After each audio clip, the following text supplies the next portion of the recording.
স্বাগতম দর্শক বন্ধুরা, আপনাদের সকলকে। আপনারা দেখছেন এটাই রিয়ালিটির Middle East big news show, আর আপনাদের সাথে আমি আছি অনুপ বিশ্বাস। আজকের এই প্রতিবেদনে আপনারা দেখবেন গাজা সিজফায়ারের পর এবার লেবাননে ইসরায়েল কিভাবে বোমা বর্ষণ করেছে এবং ব্যাপক ধ্বংসযজ্ঞ চালিয়েছে। আল মুসাইলিয়াতে ইসরায়েলি হামলায় রাস্তাঘাট এবং যন্ত্রপাতি সম্পূর্ণ ধ্বংস হয়ে গেছে।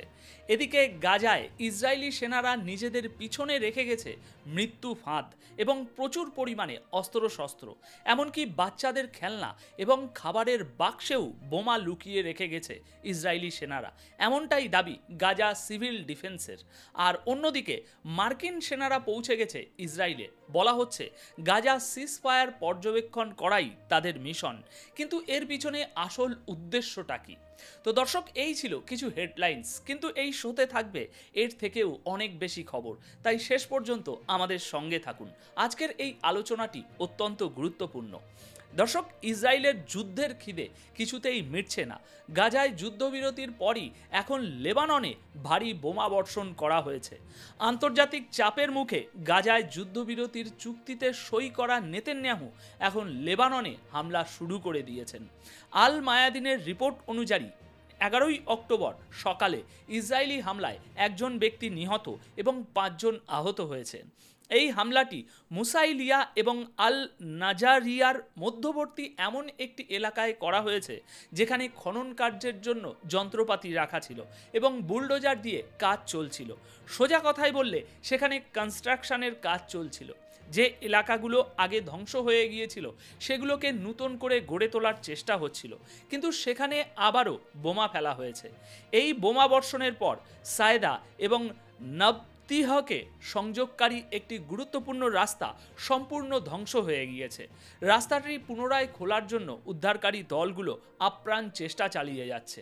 রিপোর্ট অনুযায়ী ইসরায়েল যুদ্ধবিরতি ঘোষণা সত্ত্বেও ক্রমাগত গোলাবর্ষণ এবং নির্দিষ্ট লক্ষ্যবস্তুতে হামলা চালিয়ে যাচ্ছে, আর এখন তারা দক্ষিণ লেবাননে ধ্বংসযজ্ঞ থামানোর চেষ্টাকেও নিশানা বানাচ্ছে। কিছুদিন আগেও ইসরায়েলি কোয়াডকপ্টারগুলো হাওলা শহরের উপর 4টি হামলা চালিয়েছিল। প্রথমে সাউন্ড গ্রেনেড ফেলা হয়, তারপর একটি স্থানীয় ক্যাফেতে বোমা বর্ষণ করা হয়। সবই ফাইটার জেট এবং ড্রোন থেকে ছোড়া হয়েছে বলে জানা যাচ্ছে। সুতরাং দর্শক, যুদ্ধ শেষ হয়নি, শুধু তার রূপ বদলেছে। গাজার পর এখন লেবানন জ্বলছে। নেতানিয়াহুর মুখে যুদ্ধের রক্তের দাগ লেগে রয়েছে, আর এই রক্তের দাগ সহজে মোছার নয়। লেবাননের আল মুসাইলিয়া এলাকায় ইসরায়েলি সেনারা বিমান হামলা চালিয়ে ব্যাপক ধ্বংসযজ্ঞ চালিয়েছে। রিপোর্ট অনুযায়ী এই হামলায় কয়েক ডজন ভারী যন্ত্রপাতি, ট্রাক এবং নির্মাণ কাজে ব্যবহৃত গাড়ি ধ্বংস করে দেওয়া হয়েছে। ছবিগুলোতে পরিষ্কার দেখা যাচ্ছে সবকিছু একেবারে পুড়ে ছাই হয়ে দাঁড়িয়ে আছে, মানে সব ছাই হয়ে গেছে। বড় বড় গাড়ি অনেকগুলো সব ছাই হয়ে গেছে। এগুলো আর কোনো কাজে আসবে না। এটা সেই এলাকা যেখানে রাস্তা এবং পরিকাঠামো পুনরুদ্ধারের কাজ চলছিল। সুতরাং ইসরায়েলি সেনাদের উদ্দেশ্য একেবারে পরিষ্কার: লেবানন পুনর্গঠনের চেষ্টাকে থামিয়ে দেওয়া এবং দক্ষিণাঞ্চলের এলাকাগুলোতে আতঙ্ক ছড়ানো। গাজার পর এখন লেবাননের মাটিতে ইসরায়েলের বোমা পড়ছে, আর বুলডোজারের জায়গায় এখন শুধু ছাই হয়ে পড়ে আছে কিছু কঙ্কালসার গাড়ি। অন্যদিকে ইসরায়েলের দাবি তারা হিজবুল্লাহর ঘাঁটিগুলোকে নিশানা করেছে। যে ব্যক্তি মারা গেছে সেও হিজবুল্লাহরই লোক ছিল। ইসরায়েলের বক্তব্য, এখানে অস্ত্রশস্ত্র জমা করা হচ্ছিল, অস্ত্রের ভাণ্ডার ছিল, তাই তারা সেটা উড়িয়ে দেওয়াকে নিজেদের কর্তব্য বলে মনে করেছে। তাহলে এখন এখানে আমাদের প্রশ্ন হলো যে যুদ্ধবিরতি কিসের জন্য হয়? এই সিজফায়ার বা যুদ্ধবিরতি জিনিসটা আসলে কি? সিজফায়ারের মানে ফায়ারিং সিজ করা, অর্থাৎ বন্ধ করা, কিন্তু এটা হচ্ছে কি? আচ্ছা, এবার দর্শক গাজার কথা বলা যাক। গাজায় ইসরায়েলি সেনারা যেখান থেকে সরে গেছে সেখানে ধ্বংসের জন্য ভারী ভারী অস্ত্রশস্ত্র রেখে গেছে।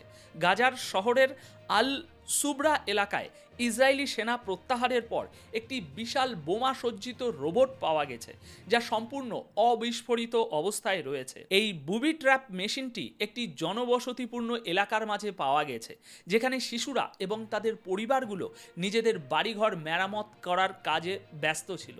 এই রোবটগুলো আসলে পুরনো ভাঙাচোরা গাড়ি, যেগুলোর মধ্যে বিস্ফোরক লাগিয়ে রিমোটের সাহায্যে পাঠিয়ে দেওয়া হয় বিল্ডিং উড়িয়ে দেওয়ার জন্য। এরকমই জীবন্ত গাড়ি এখনও সেখানে রয়ে গেছে। স্থানীয় মানুষেরা বলছেন যে ইসরায়েলি সেনারা তাদের পিছনে এই ধরনের বিপজ্জনক অস্ত্র এবং বিস্ফোরকের জাল বিছিয়ে রেখে গেছে, যা এখন গাজার মানুষের জন্য মৃত্যুর কারণ হতে পারে।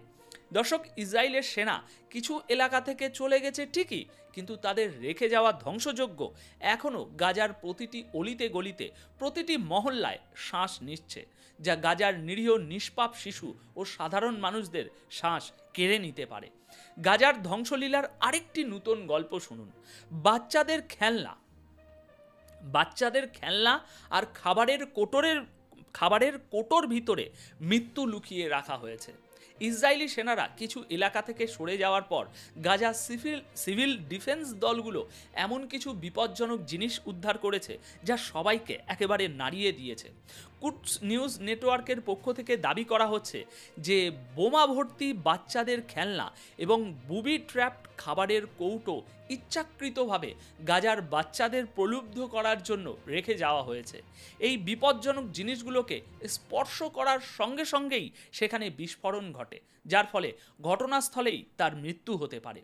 গাজার উদ্ধারকর্মীরা বলছেন যে এটা একটা মৃত্যু ফাঁদ পাতার পরিকল্পিত চক্রান্ত। তারা বলছেন এই চক্রান্তটি এমনভাবে করা হয়েছে যাতে ফিরে আসার পর মানুষ এবং তাদের বাচ্চারা নিজেদের মাটিতেই সুরক্ষিত না থাকতে পারে। এখন এটা যদি সত্যি হয় তাহলে বুঝতে হবে যারা খাবারের বাক্সে বোমা রেখে গেছে তারা নিজেরা তো আর বোমার মধ্যে খাবার খাচ্ছে না, বা তাদের পুতুলেরও শখ নেই যে তাতে বোমা লাগিয়ে ঘুরে বেড়াবে। এই বিষয়ে ইসরায়েলি ডিফেন্স ফোর্স বা আইডিএফকে একটি স্পষ্টীকরণ অবশ্যই দিতে হবে। দর্শক, এবার আসা যাক আমেরিকার খবরে। দেখুন, মার্কিন সেনারা ইসরায়েলে পৌঁছে গেছে। গাজায় যুদ্ধবিরতি পর্যবেক্ষণের জন্য তৈরি জয়েন্ট টাস্ক ফোর্সে এই সেনা মোতায়েন করা হবে। আমি আগেই আপনাদের বলেছিলাম যে প্রায় 200 জন মার্কিন সেনা ইসরায়েলে আসছে, আর মিডিয়া রিপোর্ট অনুযায়ী মার্কিন সেনারা আজ থেকে ইসরায়েলে পৌঁছাতে শুরু করেছে। তবে কতজন পৌঁছেছে সেই সংখ্যাটা এখনও প্রকাশ করা হয়নি। তারা এখানে গাজা যুদ্ধবিরতি চুক্তি কার্যকর করার জন্য গঠিত যে জয়েন্ট টাস্ক ফোর্স তার অংশ হবে।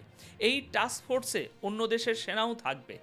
এবিসি নিউজ 2 জন আমেরিকান অফিসারের উদ্ধৃতি দিয়ে জানিয়েছে যে প্রায় 200 জন মার্কিন সেনা ইসরায়েলে একটি কোঅর্ডিনেশন সেন্টার তৈরি করবে, যা গাজায় যুদ্ধবিরতি প্রক্রিয়া বাস্তবায়নের উপর নজরদারি করবে। এই বাহিনী পরিবহন, পরিকল্পনা, লজিস্টিক সহ নিরাপত্তা এবং ইঞ্জিনিয়ারিংয়ের মতো ক্ষেত্রে কাজ করবে। অর্থাৎ এক কথায় শান্তি প্রতিষ্ঠার জন্য গাজার জমিতে এবার আমেরিকার নজরদারির ভূমিকা শুরু হতে চলেছে। এগুলো সবই কাগজ কলমে বলা কথা, কিন্তু আসল উদ্দেশ্য কি? দর্শক, গাজায় এখন শুধু অস্ত্র নয়, নজরদারির ছায়াও নামছে। তবে আমার আগ্রহ এই বিষয়ে যে এই মার্কিন সেনারা গাজার সীমান্তের খুব কাছাকাছি কোথাও নিজেদের সেন্টার তৈরি করে না বসে। কারণ এটাও মনে রাখবেন, এখনো পর্যন্ত রিপোর্ট অনুযায়ী এই সেনারা ইসরায়েলের দখল করা এলাকাতেই থাকবে, বা গাজার ভিতরে তারা কিছুতেই প্রবেশ করবে না, যেমনটা আগে থেকে ঠিক হয়েছিল।